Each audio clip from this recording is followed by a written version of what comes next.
اعوذ باللہ من الشیطان الرجیم بسم اللہ الرحمن الرحیم الحمد للہ رب العالمین والعاقبۃ للمتقین والصلاۃ والسلام علی سید الانبیاء والمرسلین والحمد للہ رب العالمین۔ قال اللہ تعالی فی القرآن المجید والفرقان الحمید وَإِذْ قُلْتُمْ يَا مُوسَىٰ لَن نَّصْبِرَ عَلَىٰ طَعَامٍ وَاحِدٍ فَادْعُ لَنَا رَبَّكَ يُخْرِجْ لَنَا مِمَّا تُنبِتُ الْأَرْضُ مِن بَقْلِهَا وَقِثَّائِهَا وَفُومِهَا وَعَدَسِهَا وَبَصَلِهَا قَالَ أَتَسْتَبْدِلُونَ الَّذِي هُوَ أَدْنَىٰ بِالَّذِي هُوَ خَيْرٌ۔ صدق اللہ و مولانا العظیم۔ معزز سامعات، آج ہم سورہ بقرہ کی آیت نمبر 61 اس کی ترجمہ اور تفسیر کرنے کے لیے جا رہے ہیں، جس کے اندر بنی اسرائیل کا حضرت موسیٰ علیہ الصلوۃ والسلام کی بارگاہ سے زمینی کھانا طلب کرنے کا ذکر ہے۔ ارشاد فرمایا، اللہ پاک نے جب ان کو میدان تی کے اندر، وادی تی کے اندر من سلوا دیا تو یہ من سلوا کھا کے اکتا گئے، تو اس کے بعد انہوں نے موسیٰ علیہ الصلوۃ والسلام سے استغاثہ کیا کہ ہم ایک کھانے پہ صبر نہیں کر سکتے، ہمیں زمینی کھانا چاہیے۔ وَإِذْ قُلْتُمْ، جب تم نے کہا، یا موسیٰ، اے موسیٰ علیہ الصلوۃ والسلام، لن نصبر، ہرگز نہیں ہم صبر کریں گے، علیٰ طعام، ایک کھانے پر، واحد، فادع لنا، آپ دعا کریں اپنے رب سے، ربک یخرج لنا، کہ نکالے ہمارے لیے، مما تنبت الارض، جو زمین اگاتی ہے، من بقلہا، ساگ، وقثائہا، ککڑی، وفومہا، گیہوں، وعدسہا، مسور، اور وبصلہا، پیاز۔ قال، فرمایا، اتستبدلون الذی، کیا تم بدلتے ہو اس کو، ہوا ادنا، جو ادنا ہے، بالذی ہوا خیر، اعلیٰ کو ادنا کے بدلے میں تم بدلتے ہو۔ تو اس آیہ کریمہ کا جو ربط ہے پچھلی آیتوں کے ساتھ چند طرح کا ہے۔ ایک یہ ہے کہ اس سے پہلے 9 انعامات کا ذکر ہوا، اب 10ویں انعام کا ذکر ہے۔ 10ویں انعام کا ذکر ہے کہ یہ نعمتیں در حقیقت ادنا ہے، لیکن بظاہر بنی اسرائیل کو یہ بہت جو نا پیاری معلوم ہوئی، تو اس لیے وہ ان چیزوں سے جو من سلوا ان کو ملا تھا اس سے آگے اور زمینی نعمت کو انہوں نے مانگا۔ اور دوسرا یہ ہے کہ اس سے پہلے اس کا آیت کا جو تعلق ہے، اس سے پہلے آسمانی نعمتوں کا ذکر تھا، اب زمینی نعمت کا ذکر ہے اس کے اندر، یعنی کہ زمینی غذائیں ان کا ذکر ہے۔ اور تیسرا یہ ہے کہ اس سے پہلے بنی اسرائیل کی نعمتوں کا ذکر تھا، اب ان کی نااہلی اور کم ہمتی اور نافرمانی کا ذکر ہے کہ وہ آسمانی نعمتوں کے اہل ثابت نہ ہوئے اور اللہ نعمت کو کھو کر انہوں نے جو نا ادنا نعمت کو اختیار کیا۔ اور نعمت پھر یہ واقعہ جو ہے نا، یہ 10واں واقعہ جو قرآن مجید میں اس کا جو ذکر ہوا، اور خلاصہ تفسیر اس کا یہ ہے کہ وَإِذْ قُلْتُمْ، جب تم نے کہا، اس بمانا اذکرو، یعنی کہ اذکرو فعل پوشیدہ ہے اس کے اندر۔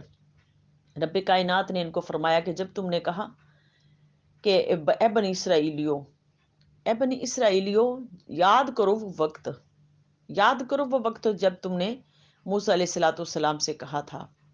یہ واقعہ جو نا میدان تی کا ہے، وادی تی کا، کہ جب ان کے اوپر من سلوا اترتا تھا تو یہ من سلوا کھا کھا کے گھبرا گئے، کیونکہ پیچھے مصر میں رہتے تھے تو مصر کے اندر وہاں پر یہ ترکاریاں وغیرہ اور یہ ساری نعمتیں کھاتے تھے، اب یہاں رہ کے ایک ہی چیز کھا کھا کے یہ اگتا گئے۔ یہ انسان کی فطرت کا تقاضا بھی ہے کہ انسان ایک چیز کھا کھا کے، مسلسل کھا کھا کے اگتا بھی جاتا ہے، اور پھر جب ایک چیز کھاتا ہے رہے تو اس سے پھر اس کا معدہ بھی کمزور ہو جاتا ہے۔ اب انہوں نے مانگا، یہ کھانا مانگا، یا موسیٰ، اور کہنے لگے اے موسیٰ علیہ السلام۔ اس آیت سے پھر ایک چیز اور بھی نکلی کہ یہ اپنے نبی کا احترام بھی نہیں کرتے تھے، کہ ان کو ایسے ہی پکارتے تھے، یا موسیٰ، ان کا نام لے کے پکارتے تھے۔ قرآن مجید میں اللہ رب العالمین نے انبیاء کا ادب میں سب سے پہلے حضور علیہ الصلوۃ والسلام کا ادب سکھایا کہ 4 جگہ پر حضور کا نام، جو نبی علیہ الصلوۃ والسلام کا نام لے کے اللہ پاک نے مخاطب فرمایا، اور باقی حضور علیہ السلام کے القابات کے ساتھ، تاکہ